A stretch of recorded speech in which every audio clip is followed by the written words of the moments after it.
One of your majors as an undergrad was geology. That's my right? only major. Yeah.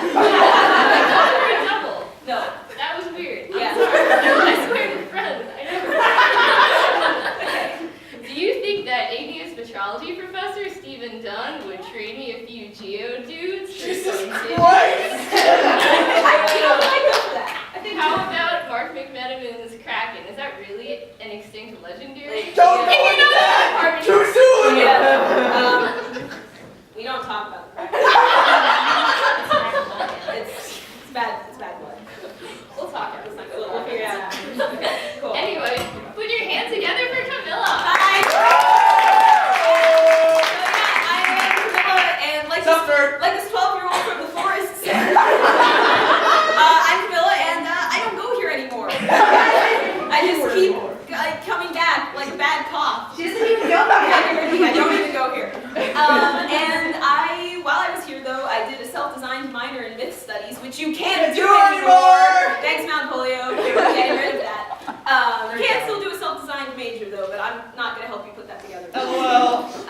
And so this means I got to read a lot of myths in the name of course credit, and I'm going to tell you guys one right now, and it's a Norse myth. And it's a little bit of a silly myth because those Scandinavian winters are long, and they are dark, and they are cold. So what do you do to pass the time? You make up embarrassing stories about your own gods. Oh yeah! So our story begins. It's a beautiful day in Asgard. The sun is shining, birds are singing. Thor, god of thunder, wakes up, and his magic hammer Mjolnir is missing. Thor's magic hammer Mjolnir is missing! Oh, shit! This is a problem because despite the fact that the Aesir, the gods, are basically an entire society of warriors, somehow Thor and his magic hammer Mjolnir are your entire defense system. So this is an emergency. And to be fair, just to be perfectly clear, we don't have the Marvel thing going on here with the whole, like, only those who are worthy to wield the power of Thor can lift the hammer. That's not a thing. Marvel made that up. However, Thor is already physically he's the strongest of the gods, and he still needs a magic metal belt of strength and magic iron gloves of strength plus 10 fire protection. Which, if you think about how heat conductivity in metals works, that shouldn't be a thing. But here we are. And so still the fact that someone's walked off with the hammer is a big deal. So this is bad. And Thor goes to Loki. He's like, Loki, okay, we gotta keep this on the DL for now. My magic hammer Mjolnir is missing. And Loki's like, I swear I didn't do it. I did not have a hand in this one. And this is the first I've heard of it. And Thor's like, no, I don't. I mean, I guess it's a fair assumption, but I wasn't going to use it. I need your help. And Loki's like, oh, I see how it is. I get it. So whenever anything goes wrong around here, either it's my fault and everyone's mad at me, or I have to help come up with a plan because all of you are incompetent, so the world's in trouble, and the next thing I know, I'm doing unspeakable things to a goat. 2014. And Thor's like, I don't have time for this, we need to find the hammer. And Loki's like, okay, fine. You owe me, whatever. Freya, hey, lend me your falcon shape. You basically don't use it, so it should be mine at this point. So he puts on Freya's feather cloak, little falcon Loki, return appearance, flies out, he's flying around, he's looking for the hammer. He sees this one giant named Thrym out in his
Thor's hammer is buried like 800 leagues under the goddamn earth. This is what we're dealing with. So all the Aesir, well, now everyone knows by this point, Aesir are like, all right, well, Freya, put on your Sunday best. You got a wedding to go to.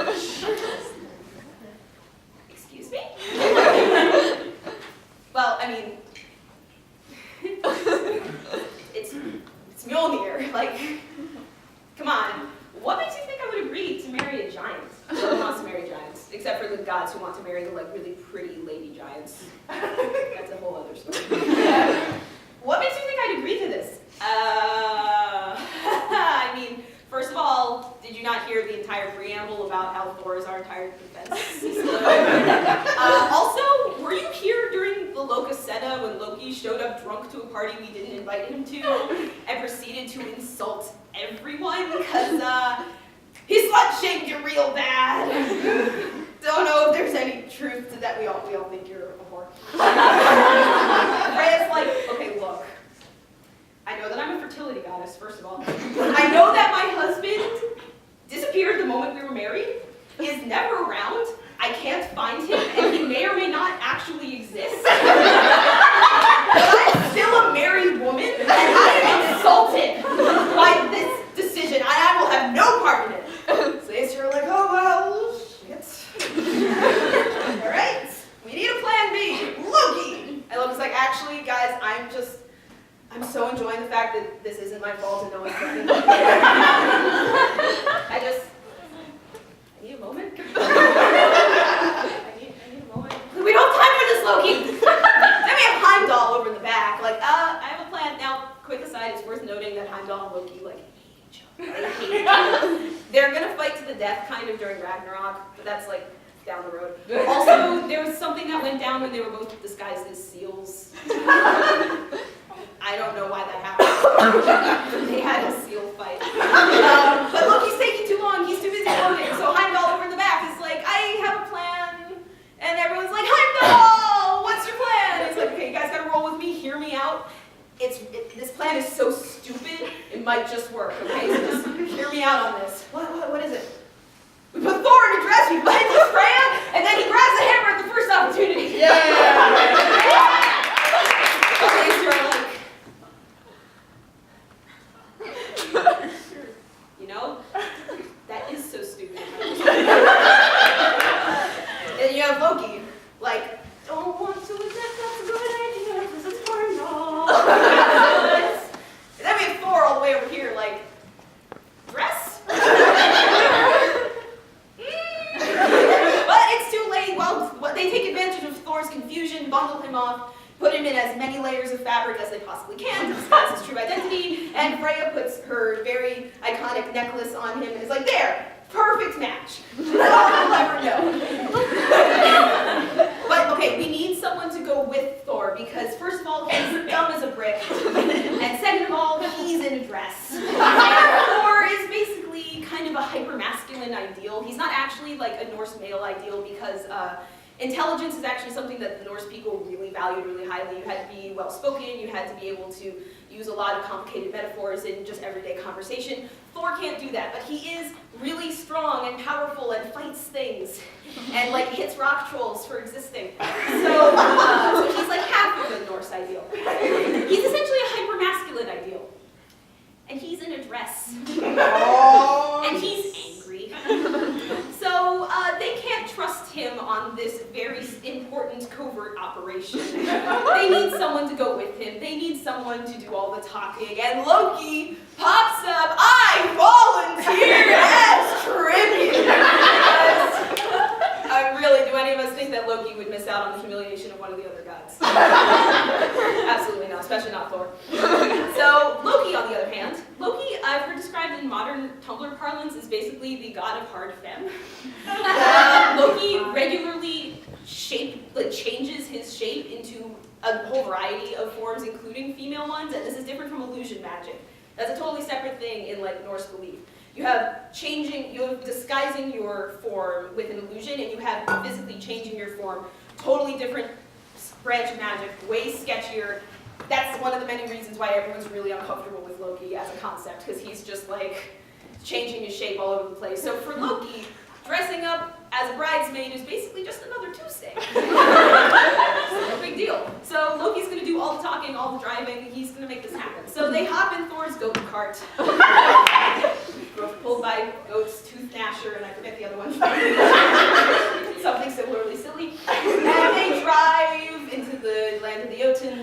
drive up to Thrym's hall. Loki's in the front seat, like, let's get this party started!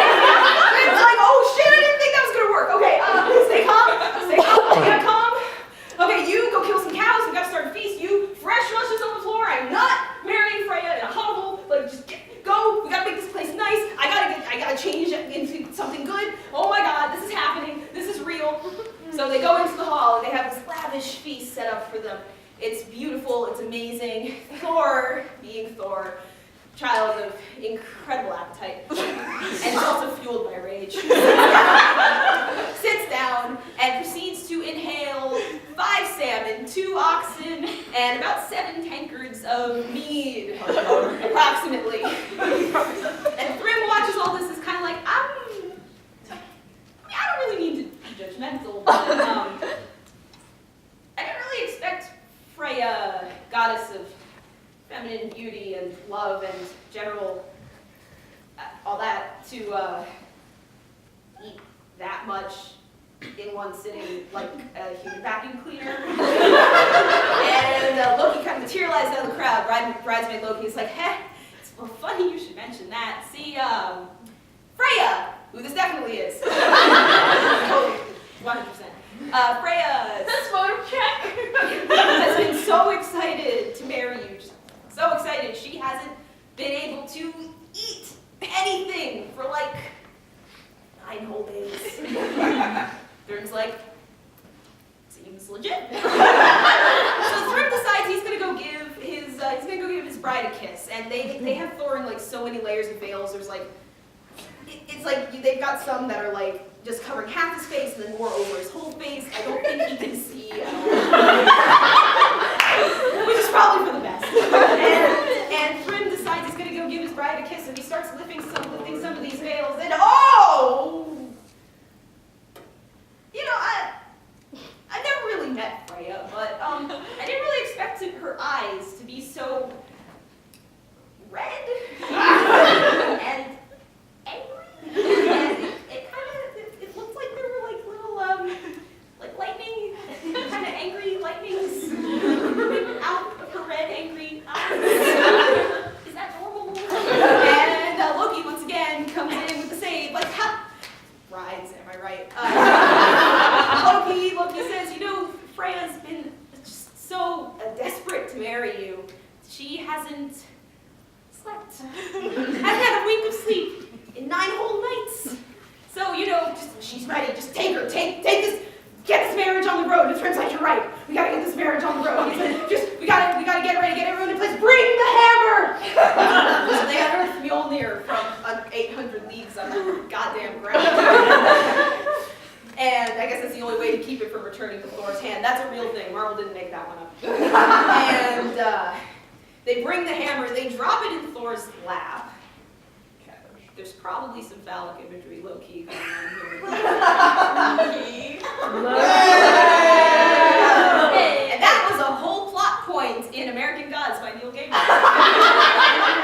Where lots of scholars have talked about this, so we're not going to hear the hammer. But basically, Thor now has made contact with Mjolnir, has the hammer. Thor's like, hell fucking yes. Thor proceeds to grab Mjolnir, raise it above his head, kill Thrym's weird sister I didn't talk about, and kill the entire wedding party because no one can ever know. No survivors to tell the tale. Except for me. And actually, on that point, now I want everyone to close your eyes for a second. Everyone just close your eyes with me. That's where this is related. I want you, whatever image comes to your mind when I say these words, when I say the words Old Norse popcorn. Whatever image that conjures, Old Norse popcorn, just hold it in your head. Okay, now you got it. Now imagine with me, I want you to take that Old Norse popcorn. I want you to imagine Loki eating it as he watches Thor murderize the entire wedding party and burn the hall to the ground for good measure. And they make their glorious escape in Thor's goat carts, Loki probably leaning out the back going, sucks to be you. And Thor has Mjolnir again and everything is great, and that is the story of the time Loki and Thor dressed in drag to save Asgard.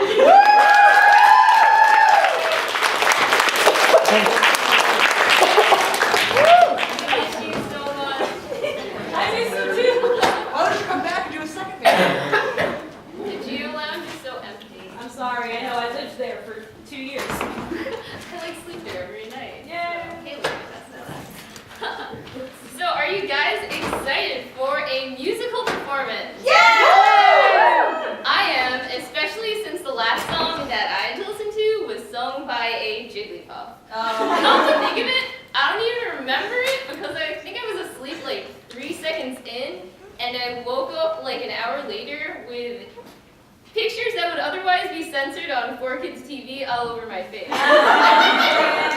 Pokemon reference. Anyway, our next performance is the Renegades Fight Song, performed by Renegades itself.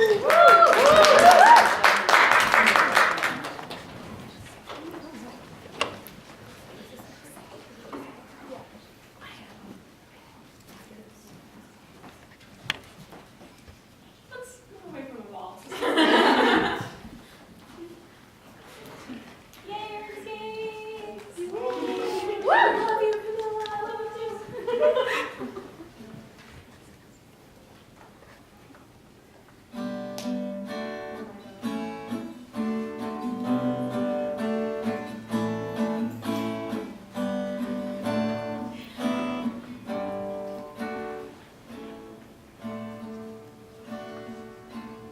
When 4 bells ring at the end of the week and our work comes to an end, we will come together and let the quest begin.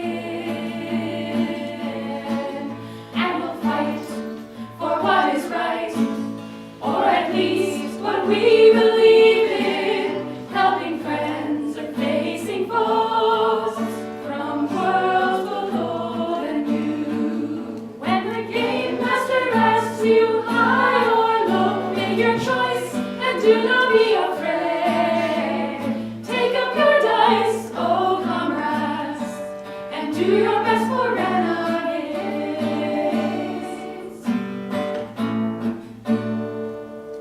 Some games will be joyful, others not so much.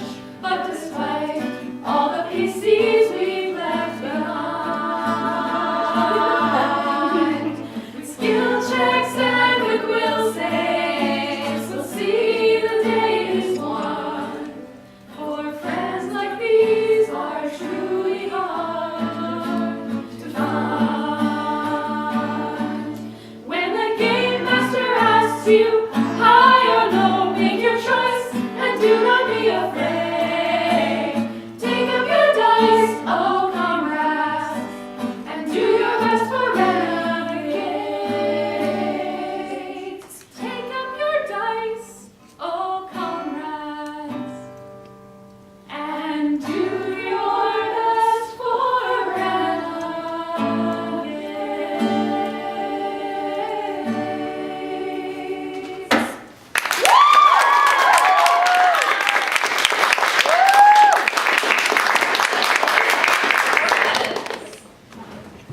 What are you guys still doing out there? Don't tell me. Now that you've finished performing, you're looking for a battle. Because let me tell you, I didn't haul ass through caves and zubats, deal with Brock's atrocious puns, and suffer through Misty giving me mixed signals to have my title as Pokemaster revoked. Pikachu, I choose... Ash, really? God, you're acting like such a main character. Not everything is about I'm an only Pokemon. child. I'm an only child, okay. No, I've had enough of all this. It's time for Renegades to take over Bardic Revelries.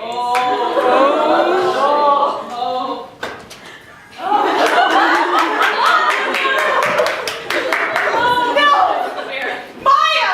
How could you? Arian, you and I knew this day would always come. I mean, we're like half of the acts of Bardic Revelries anyway. Okay, point.